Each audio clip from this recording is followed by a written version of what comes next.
sometimes banokudayisa ukudla esipayile. Ingane idle igule ezinye ziyashona zibulawa yizo lezinto. Manje into esicela kubona mongenalo iphepha noma futhi into kahle kahle bekumele athi yenze abahambe ethi behambosha umoya kancane lemakhaya bephinde futhi bebuye mase silungise kahle zonke izinto nabo balungise kwabo lemakhaya. Asisho ukuthi siyanixosha futhi asilwi nani. Lesicela besecela siphe nathi ithuba lokuthi sibone ukuthi iSouth Africa yethu singakhona yini ukuyenza lendlela esifuna ngayo. Bukeli ngibuyile futhi ngiyanibingelela igama lami ngimKhenani Kenny KJ show ngoba the place of milk and honey, the promised land in Votsala Mnyama 2 ngenkosazana la ngibe ngikhuluma nawe ngiyibuta ukuthi what's happening today. I deadline namuhla ibekiwe ukuthi abahambe labangana ama documents. So my sister sanibonani Njani? Siyaphila sisami ngubani igama? Igama lami nguAmahlo kaNhlangamandla.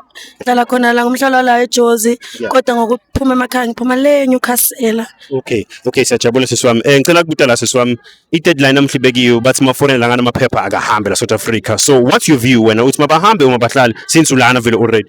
Ngithi mina abahambe because bona bayazazi ukuthi ziningi izinto abazenzile la ezweni langakithi. One nje ama drugs behambe benangizana bethatha ingane bokidnap ingane. Ukidnap ingane siqale ngabo ukwazi ukuthi kunento ekuthiwa ikidnapping.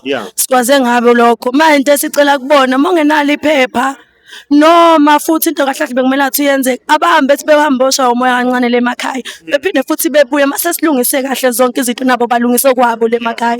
Ngoba kuningi izinto abazenzayo. Sometimes banokudayisa ukudla esipayile. Ingane idle igule ezinye ziyashona zibulawa yizo lezinto. Qale eGoli bekuthiwa nje kunamaswita nama drugs.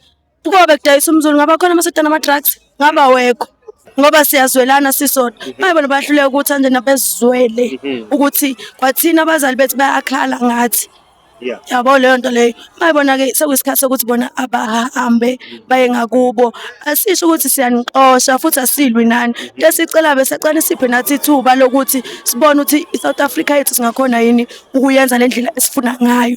Kuyimanje iyouth ayisebenzi masithi sihamba senza iDudula operation. Ufica kugcwele Zimbabwe, Malawi, Tanzania. Abanje yonke lento leyo ufica kugcwele yona mawubuza ukuthi kanjani abakuphenduli. Siyahamba last week operation Dudula masifika lapha amaZimbabwe kuphela. Kuyimanje baqalile Mayfair babakhipha. Ngicela ukuthi mawuzazi ukuthi awunayo passport hamba uyophinda ubuye masulungisile kwanitha nathi sehlisa imoya namhlanje la ngalokugcina.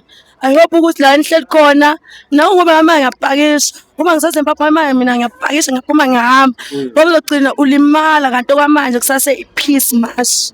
Yes. No. Sisiwami siyabonga kakhulu. Abukeli nivile ke ukuthi uthini siselana. So siyaqhubeka sibuta lapha ngesithola ama views ahlukahlukene ukubona bacabanga ukuthini with what's happening in South Africa. So thank you very much.